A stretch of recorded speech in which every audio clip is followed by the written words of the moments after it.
I want to share on fellowship with God and fruitfulness. और आज मैं आप सभी से परमेश्वर के साथ संगति करना और उसका जो फल हमारे जीवन में होता है उस पर बात करना चाहता हूँ।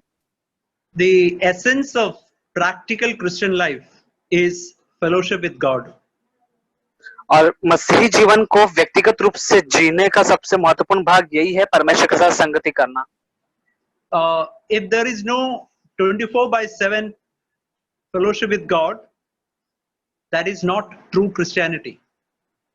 और यदि आपके जीवन में 24 घंटे सप्ताह के 7 दिन परमेश्वर के साथ लगातार आप संगति में नहीं है, वह सच्चा मसीही जीवन नहीं है। The best example for fellowship with God is the best parable for fellowship with God.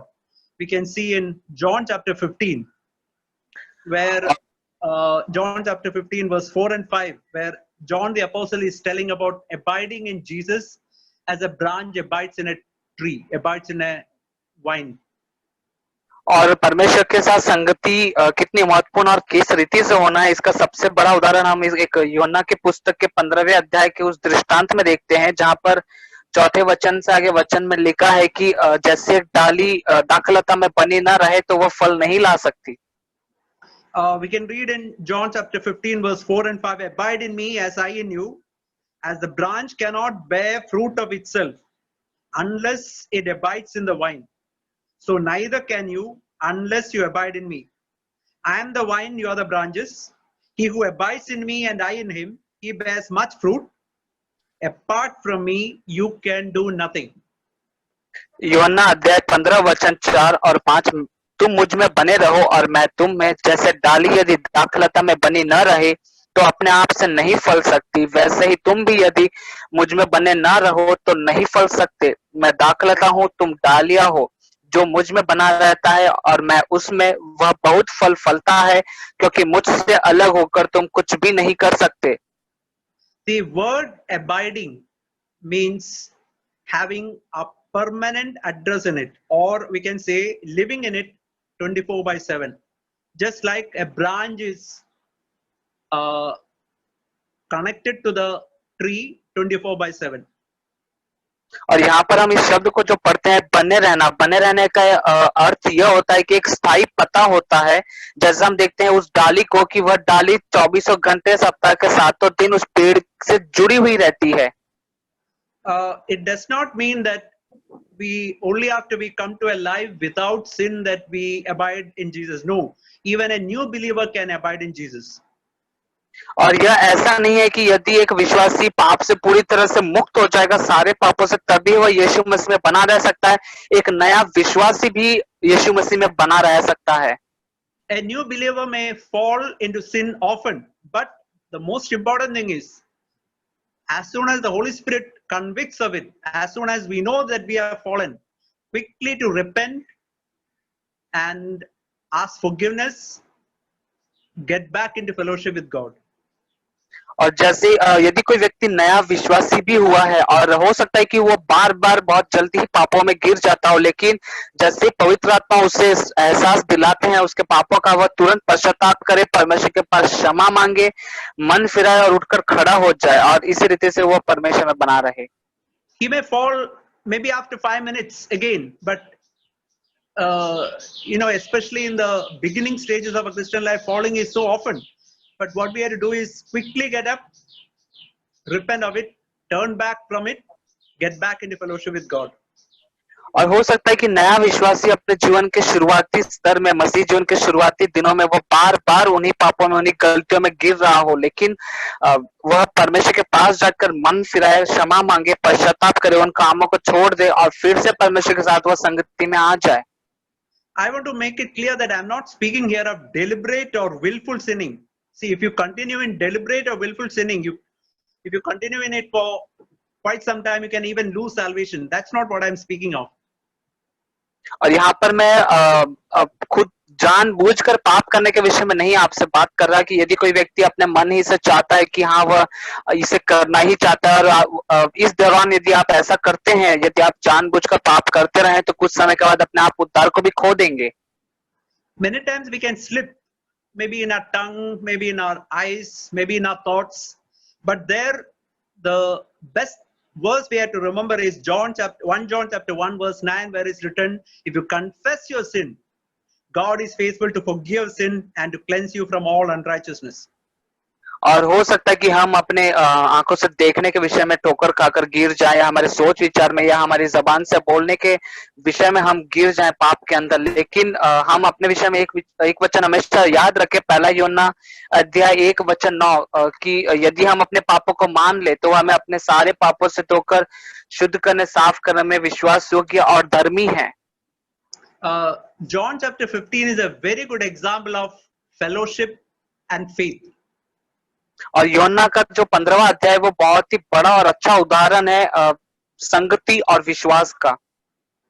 Faith, because as a branch is connected to a tree, the branch is helplessly clinging on to the tree. और विश्वास इसलिए कि वह डाली जो जानती है कि वह निस्सहाय है, खुद की सहायता नहीं कर सकती, और वह निर्भर है उस दाखलता के ऊपर, उस पेड़ के ऊपर। And fellowship, because when it is connected, the sap flows into the branch. Here the sap is the Holy Spirit and makes that branch lively and it bears fruit. और यहाँ पर संगति, जब वह डाली पेड़ से जुड़ती है, दाखलता से जुड़ती है, तब उसके अंदर पोषण के तत्व, यहाँ पर हमारे लिए पवित्र आत्मा है जो बहना शुरू करते हैं, और उसके बाद उसको सारा पोषण मिलता है और वह डाली फल लेकर आती है। We read in John chapter 20 verse 31 why he wrote this gospel. The reason is John chapter 20 verse 31, it says, these things I have written that you may believe. I want to use the word, you may get connected to Jesus. And by getting connected to Jesus, that is believing, you will have life in his name. और यूहन्ना के अध्याय 20 के वचन 31 में हम देखते हैं कि क्यों यह पवित्र शास्त्र लिखा गया है, और यहाँ पर हम वचन में पढ़ते हैं कि ये इसलिए लिखे गए कि तुम विश्वास करो। और मैं यह कहना चाहता हूँ कि तुम यीशु मसीह से जुड़े रहो, और यीशु ही परमेश्वर का पुत्र मसीह, और उससे जुड़े रहने के द्वारा, उसके नाम से जीवन पाओ, विश्वास करने के द्वारा। So John is telling the reason why I wrote the entire gospel is that each one of us can be connected to Jesus, and by getting connected, the Holy Spirit can flow to us and we can be fruitful. और यहाँ पर यूहन्ना जो शिष्य है वो यहाँ पर एक कारण बता रहे हैं कि क्यों उन्होंने यह सुसमाचार की पुस्तक को लिखा है, और उनका मकसद यही था कि इसके द्वारा हम यीशु मसीह से जुड़ पाए, और जुड़ने के द्वारा हम उस पर विश्वास करें और उसके द्वारा हमें जीवन मिले। और just take the example in John chapter 2 where is written of the marriage of Cana. और यहाँ पर हम उदाहरण लेते हैं यूहन्ना के अध्याय 2 में, जो गलील के काना में जो विवाह हुआ था उसका, where wine got over, only water is left. और वहां पर केवल पानी ही बचा रह गया था, जो दाख रस था वह खत्म हो गया था। Water is a picture of, water is tasteless, colorless and with no smell, but wine is the most tasty drink and very colorful drink. और यदि यहाँ पर हम पानी देखें तो पानी का ऐसा गुण होता है कि ना तो उसका कोई स्वाद होता है, ना कोई उसका कलर होता है, और ना ही उसमें कोई खुशबू होती है। लेकिन यदि हम दाख रस को देखें तो उसमें स्वाद होता है, उसका कलर, रंग भी होता है, और उसमें खुशबू भी होती है। Our personal life, our marriage life can be like that. It can be that we are colorless, tasteless, but the good news John is telling here is we can be connected to Jesus, and just like Jesus came there and he made that water into wine, Jesus can turn our personal life, our family life, marriage life. It can be the most colorful, tasty life by just getting connected to Jesus 24/7. और इसी रीति से यूहन्ना हमें यही बताना चाहता है कि यदि हमारा जीवन या विवाहित जीवन जो हमारा है, या जो भी हमारा जीवन है, वह उस पानी के समान बेस्वाद है, और जिसमें कोई बेरंग का है, और जिसमें कोई खुशबू नहीं है, तो यदि हम विश्वास करते हैं और यीशु मसीह से संगति में बने रहते हैं 24 घंटे और 7 दिन, तो हम उसी रीति से यीशु मसीह हमें उस पानी के समान दाखरस में बदल देंगे, जिसमें स्वाद भी होगा, जिसका रंग भी होगा और उसकी खुशबू भी होगी। Two incidents last week spoke to me. One was, that is what I want to share today. One is on last Wednesday, I switched on the button here for the fan, and I came and sat here, and after some time I looked up and the fan is not rotating. और दो घटना मेरे साथ पिछले सप्ताह में हुई थी, जिसमें से एक मैं आपके समूह आज बांटना चाहता हूं। और पिछले बुधवार के दिन मैं अपने कमरे में था और मैंने जाकर स्विच बटन बंद कर दिया पंखे का, और मैं आकर बैठ गया और मैंने जब कुछ देर के बाद पंखे की ओर देखा, पंखा रुका हुआ था। No, I switched on the button, but after sitting for some time, I looked and I saw that the fan is not rotating. मैंने जो स्विच था, बटन था, वो चालू कर दिया था, लेकिन मैं आकर बैठा और मैंने देखा ऊपर उठाकर तो पंखा घूम नहीं रहा है। So I looked from here, the button is on, but fan is not working. So I tapped the button, and there's some loose contact, and it started. Fan started rotating. और मैंने फिर देखा कि पंखा क्यों नहीं घूम रहा है। मैंने देखा बटन तो उसका चालू है। फिर मैंने जाकर उठकर फिर से बटन को एक बार बंद करके दबाकर चालू किया। मैंने पाया कि वहां पर कोई थोड़ा सा ढीला वहां पर कोई संपर्क है, इसीलिए पंखा नहीं घूम रहा था, और जोर से बटन दबाने पर पंखा घूमना शुरू कर दिया। So that button was seemingly connected, but power is not flowing. That was what spoke to me. और मुझसे वह बटन यही बात किया कि वह बटन उस बिजली से जुड़ा हुआ तो जरूर था, लेकिन इतना ही जुड़ा था, लेकिन उसमें बिजली नहीं आ रही थी, उसमें पावर नहीं था। Now, second incident is, usually I sit in the terrace where there is a peru trees, its branches are coming to the terrace. और दूसरा उदाहरण मैं देना चाहता हूँ, मैं अक्सर अपने घर की छत पे बैठता हूँ, टहलता हूँ, और वहां पर पेरू के पेड़ लगे हुए हैं और उनकी डालियां हमारे छत पर आ जाती हैं।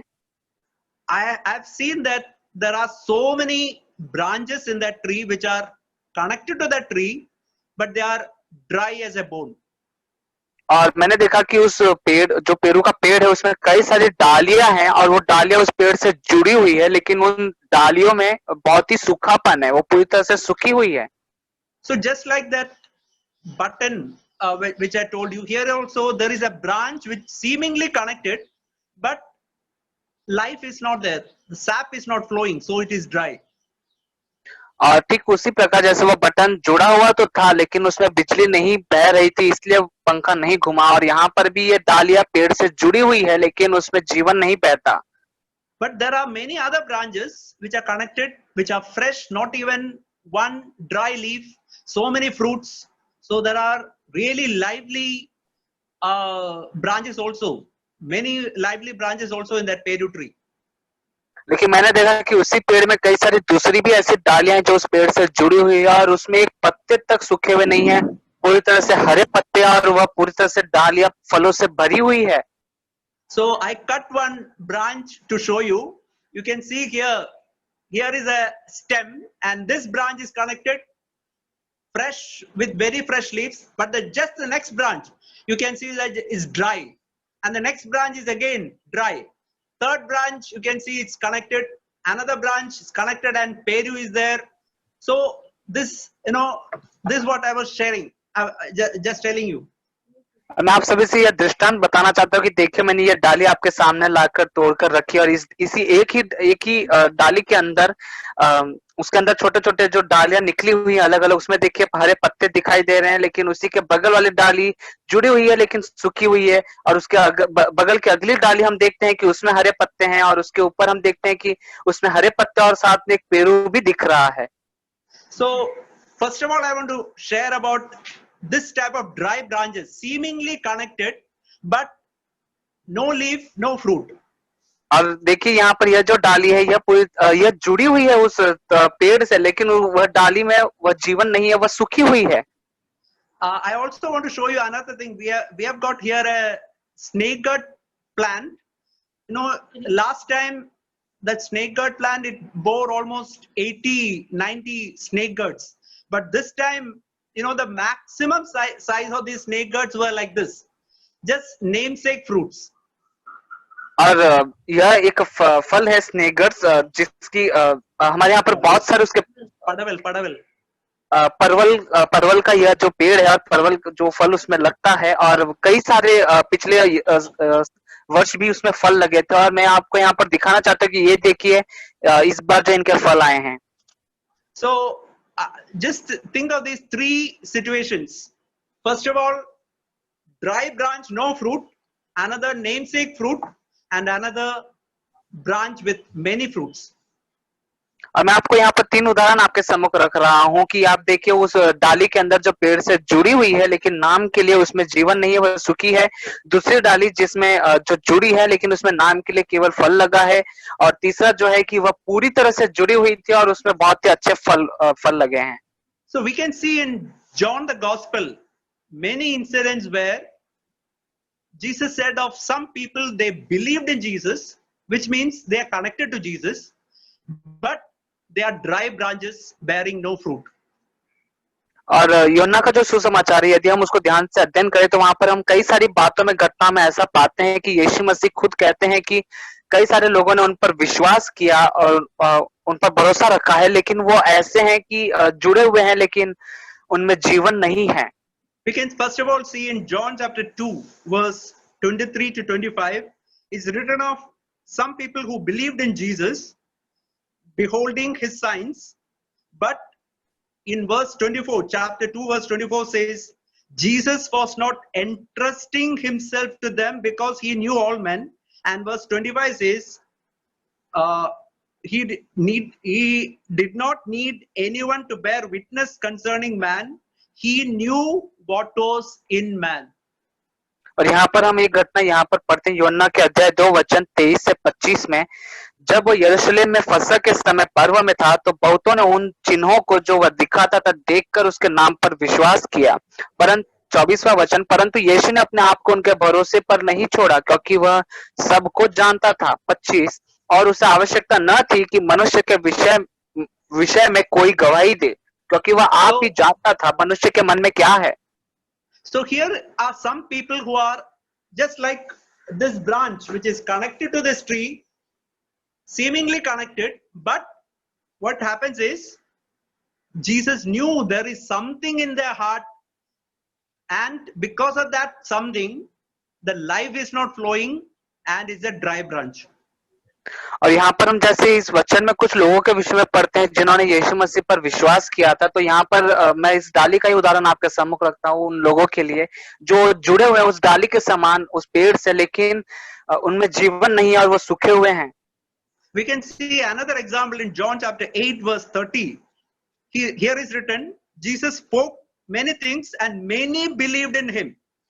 But we can see in verse 33, they were answering him, we are Abraham's offspring, we never been enslaved to anyone, and they were actually glorying in many other things, not in Jesus but in many other things. और यहाँ पर हम एक और घटना के विषय में पढ़ते हैं योना के 8वें अध्याय के वचन 30 और वचन उसका 33।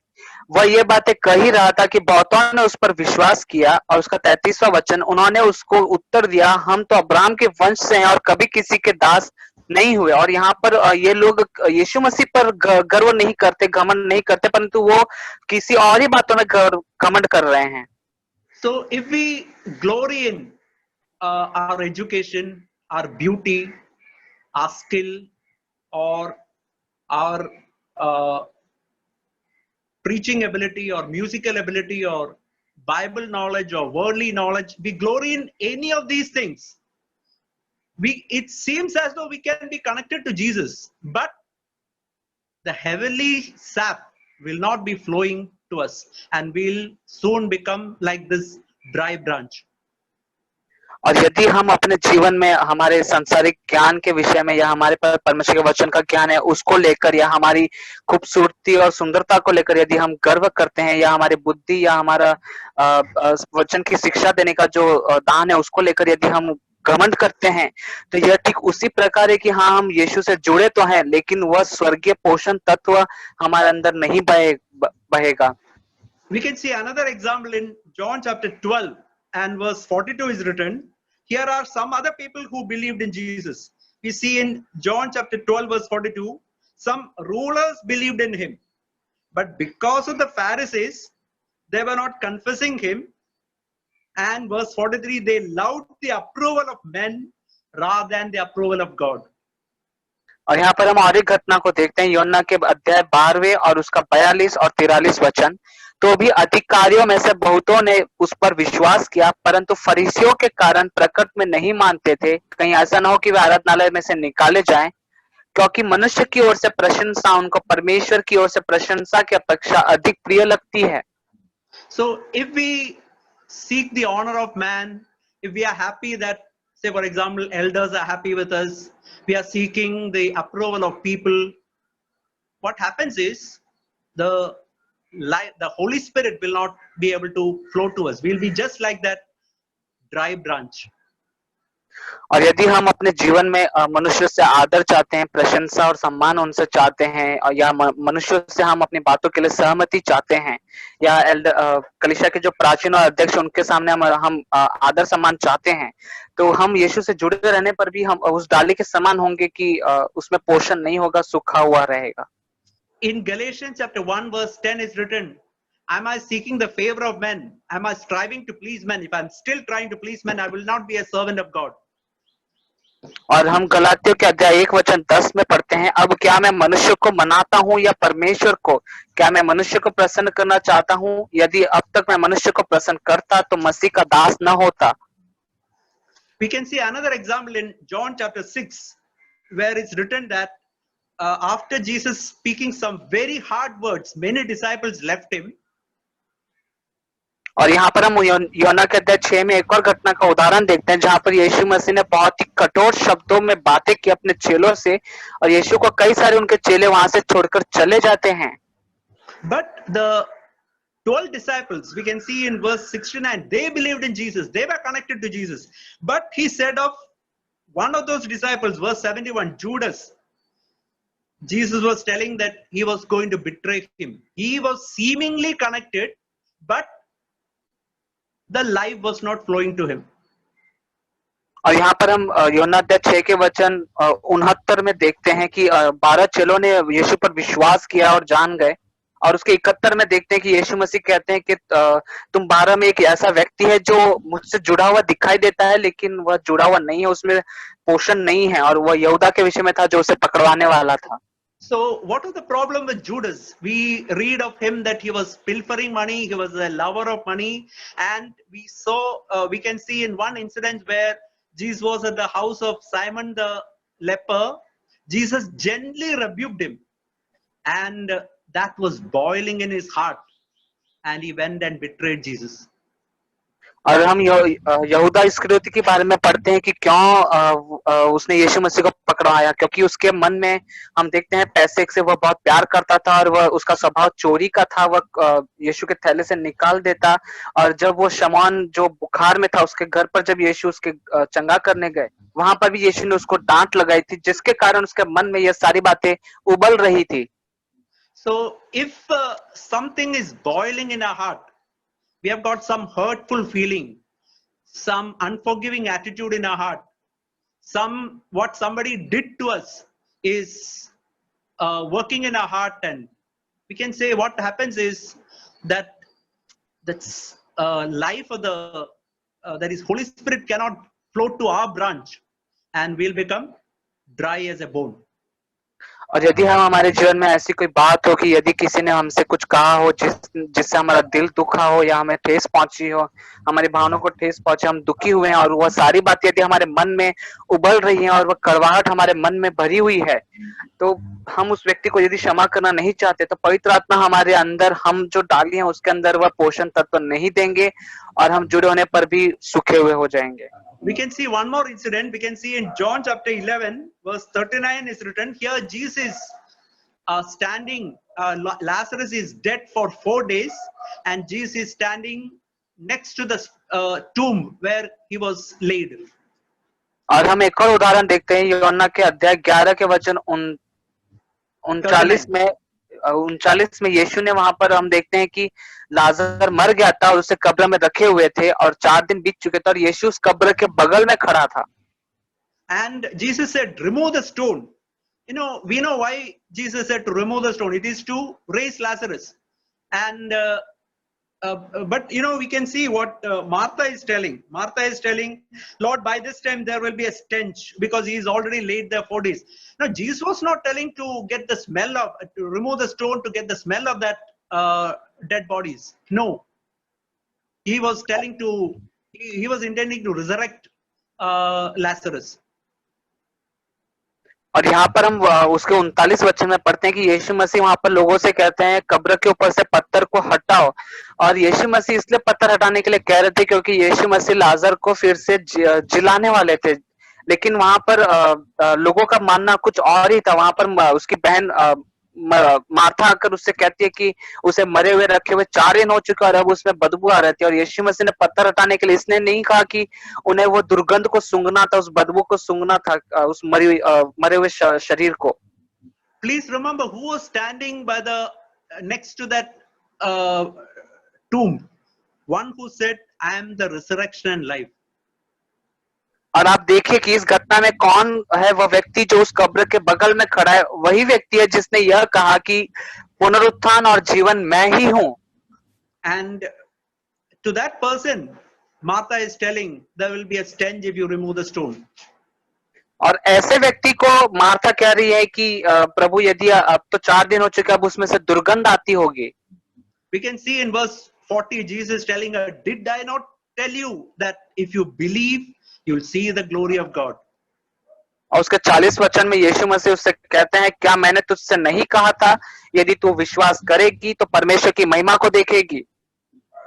We can see that unbelief was sticking very close to Martha. That can be the story of us many times.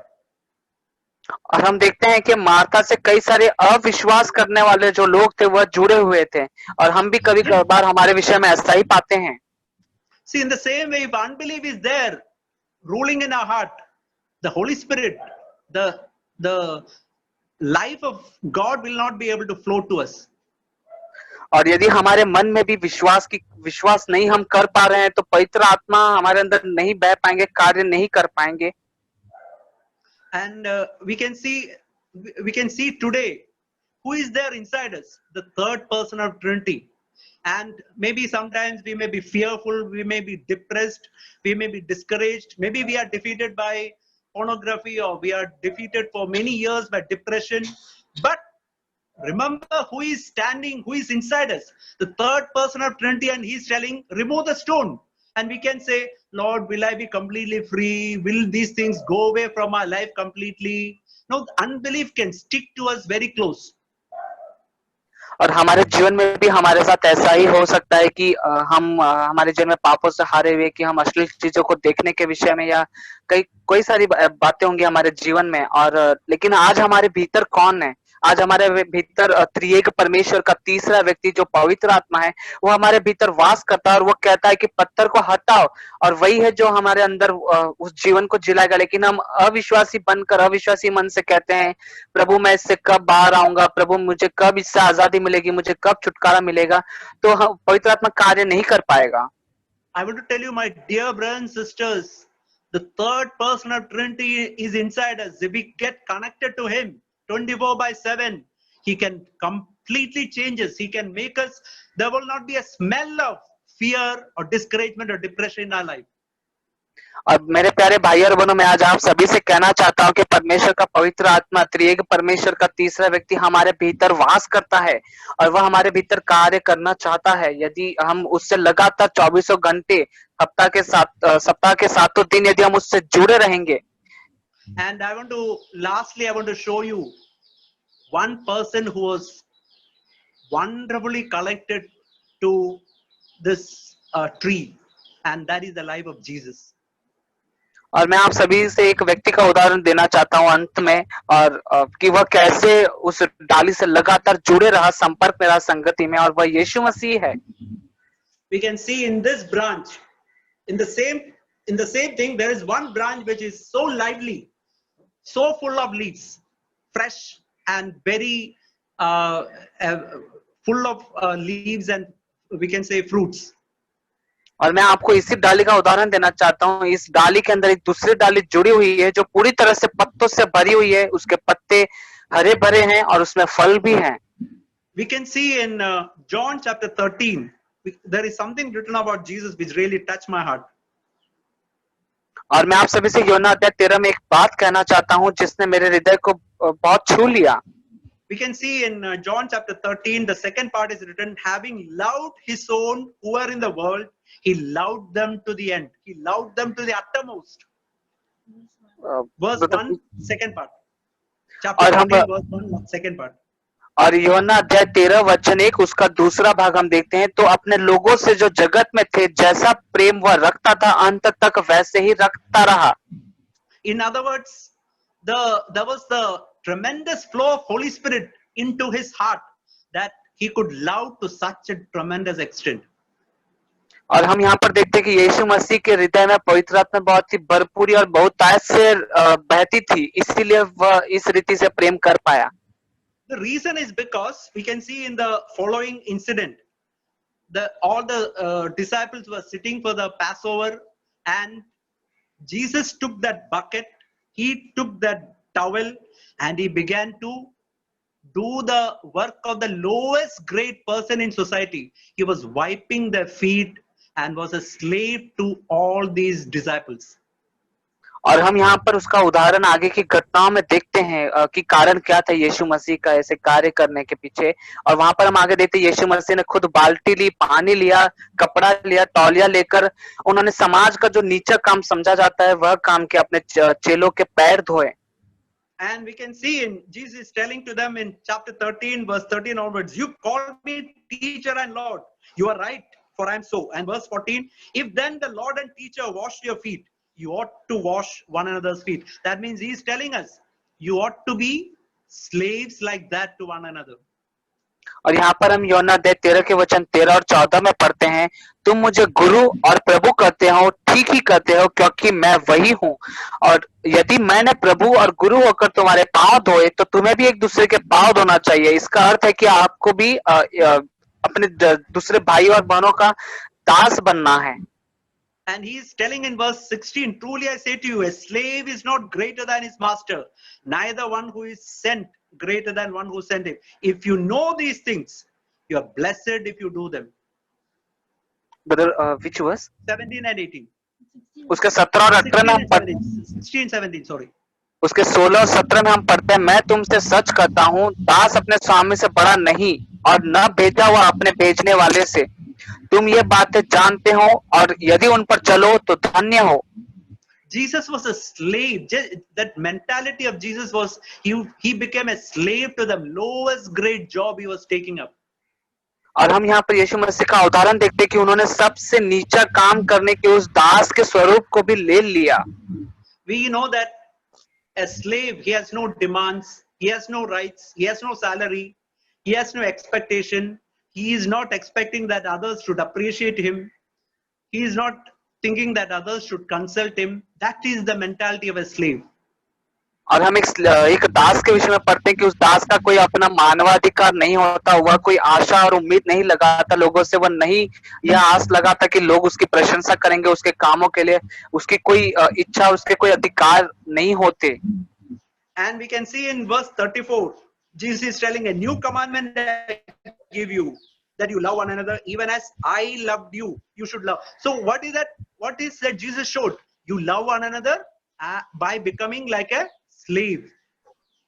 और यहाँ पर हम उसी अध्याय के 34 वचन में पढ़ते कि मैं तुम्हें नई आज्ञा देता हूँ, एक दूसरे से प्रेम रखो, जैसा मैंने तुमसे प्रेम रखा है वैसे ही तुम भी एक दूसरे से प्रेम रखो। और यहाँ पर प्रेम आपको ऐसे ही रखना है जैसे आपको दास बनकर आपस में प्रेम करना है। And we can see in chapter 14, Jesus is telling, he who has seen, Philip is telling, show us the Father. Jesus said, he who has seen me has seen the Father. And what is the thing that they saw in him? He became a slave to them. Just imagine God becoming a slave. And because Jesus humbled himself like that, Holy Spirit was that there was a full flow of heavenly stem, that heavenly sap into Jesus. और हम यहाँ पर देखते हैं यूहन्ना अध्याय 14 के वचन आगे वचन में देखते हैं कि फिलिप्पुस आकर यीशु से कहता है कि हमें पिता दिखा दे, और यीशु बोलता है कि जो मुझे देखता है वह पिता को देखता है। और यहाँ पर हम देखते हैं कि सर्वशक्तिमान परमेश्वर जो यीशु के स्वरूप में आया है वह एक नौकर, एक दास बन जाता है, एक सेवक बन जाता है और सेवा करता है। और इस रीति से यीशु मसीह नम्र होने के कारण पवित्र आत्मा उसके जीवन में बहती। Because he was so humble like that, the love of God was abundant in him, full flow in him. And we can see in chapter 14, verse 27, just hours before his death, he's telling, I'm giving you peace. His heart was so full of peace, and he was giving peace to all. He was telling, my peace I give to you. और हम देखते हैं कि यीशु मसीह ने अपने आप को पिता के सामने इतना नम्र कर दिया कि दास बन गए, और पिता का प्रेम उनके हृदय में इतनी बहुतायत से बहने लगा कि वह यूहन्ना अध्याय 14 के वचन 27 में उनके जीवन के अंतिम क्षणों में कहते हैं, मैं तुम्हें अपनी शांति दिए जाता हूँ, जैसे संसार देता है वैसे नहीं। उनका हृदय पूरी तरह से प्रेम और शांति से भरा हुआ था।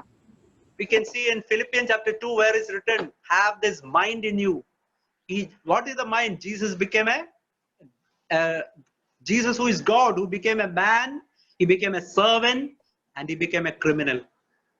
और हम देखते हैं कि जो फिलिप्पियों के अध्याय 2 में वचन कहता है कि मसीह यीशु का जैसा स्वभाव था वैसा तुम्हारा ही स्वभाव हो।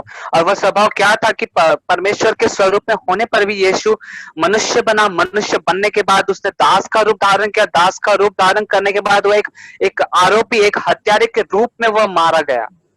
We can see even in the life of Paul, when he was in prison, to the Philippians he is writing, rejoice in the Lord always. He was telling about peace that passeth all understanding. He was nothing before God. And because of that, the flow of the Holy Spirit was so full that even in real trouble, difficult situation, there was rejoicing and peace in his heart. और हम देखते हैं प्रेरित पौलुस के जीवन में भी कि जब वह जेल में डाल दिए गए थे, वह बंदी बना लिए गए थे, उस समय वह फिलिप्पियों के अध्याय 4 में कहते हैं कि प्रभु में सदा आनंदित रहो। मैं तुमसे फिर कहता हूँ आनंदित रहो। और हम देखते हैं कि उनके जीवन में परमेश्वर का वह सामर्थ, वह पवित्र आत्मा बहता था। और वास्तविक जीवन की परेशानी और संकटों के बीच में होने के बावजूद वह आनंद व शांति उनके मन में थी। वह कहते हैं ऐसी शांति जो मनुष्य की समझ से परे।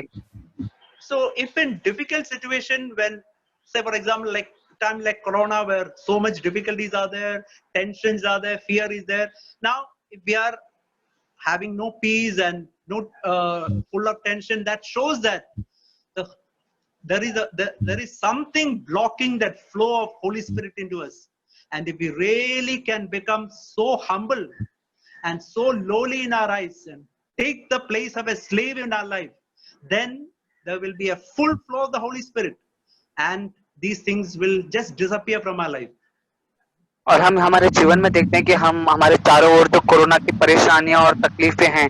हमारा जीवन हम डर रहे हैं, हम कई सारी बातों को लेकर चिंताएं कर रहे हैं, और चिंता का कारण यह है कि हमारे मन में शांति और आनंद नहीं है। और यह इसलिए कि पवित्र आत्मा के उस बहाव को, सामर्थ को हमारे हृदय में आने से कोई वस्तु, कोई बाधा हमारे जीवन में है। और यदि हम अपने आप को अपनी दृष्टि में छोटा करें, नम्र करें, परमेश्वर के सम्मुख जाकर हम दास का रूप धारण करेंगे, तो परमेश्वर की पवित्र आत्मा हमें सहायता करें। We can see in Romans chapter 8 verse 2 where it's written, the law of the Spirit of life in Christ Jesus can free us from the law of sin. When the life flows into us, that frees us from the life of the law of sin and death which is pulling us down. और हम Romeo के अध्याय 8 के वचन 2 में पढ़ते हैं कि जीवन की आत्मा की व्यवस्था ने मसीह यीशु में मुझे पाप की और मृत्यु की व्यवस्था से स्वतंत्र कर दिया। इसका अर्थ है कि आपके जीवन में जब परमेश्वर का जीवन आपके जीवन में बहना शुरू होगा, तो आपके जीवन के अंदर से जो व्यवस्था, पाप की जो व्यवस्था की जो मृत्यु है वह चली जाएगी। I want to end with this verse in John chapter 12 verse 40. Here is written, verse 39 says, many could not believe in Jesus, and then it's written, he has blinded the eyes of some people, hardened some people's heart, lest they see with their eyes, perceive with their heart, and they be converted, and Jesus healed them. और हम यूहन्ना के अध्याय 12 के वचन 39 और 40 में हम पढ़ते हैं, इस कारण वे विश्वास ना कर सके और उसने उनकी आंखें अंधी और उनका मन कठोर कर दिया, कहीं ऐसा ना हो कि वे आंखों से देखे और मन से समझे और फिर मैं उन्हें चंगा करूं। That is, I was thinking that Jesus is blocking. There is something blocking that life of the tree is not coming to these branches. That Jesus himself is blocking that life from flowing into us because of pride or because of many things like that. And this is the prayer that I was having. Lord, I'm ready to pay any price. I really want to be humble before you, that there can be full flow of the Holy Spirit into my heart. और हम यहाँ पर वचन में पढ़ते हैं उसके अनुसार यीशु मसीह यहाँ पर जो जीवन का वृक्ष है वह स्वयं हमारे जीवन में उनका जीवन बहने से रोक रहे हैं, बाधा डाल रहे हैं कि हमारे अंदर वह जीवन ना आ पाए, क्योंकि हम अपने ही नजरों में बहुत ही घमंडी और बहुत ही घमंड से भरे हुए हैं। लेकिन मैं परमेश्वर से यही This is the परमेश्वर wonderful encouraging news to every one of us. If we can be humble like a servant, like a babe before him, like a slave to each of us, even in our home, even in our church, if we can be a slave and we can be nothing in our own eyes, there will be full flow of the Holy Spirit into our heart, and we can be rejoicing, and we can be victorious Christians, overcoming Christians, without a smell of sin in our life. That is the hope that we have got. And I want to encourage every one of you. Let's look to Jesus for such a life. और मैं आप सभी को उत्साहित करके कहना चाहता हूं कि परमेश्वर के सम्मुख हम अपने आप को अपने नजरों में बहुत ही छोटा बनाए, नम्र हो जाए, एक बच्चे के समान हम नम्र हो जाए उसके सम्मुख, कि उसका जीवन हमारे जीवन में बहना शुरू कर दे, कि उसकी पवित्र आत्मा हमें उसके जीवन से भर दे और परमेश्वर हमें इसके लिए सहायता करे।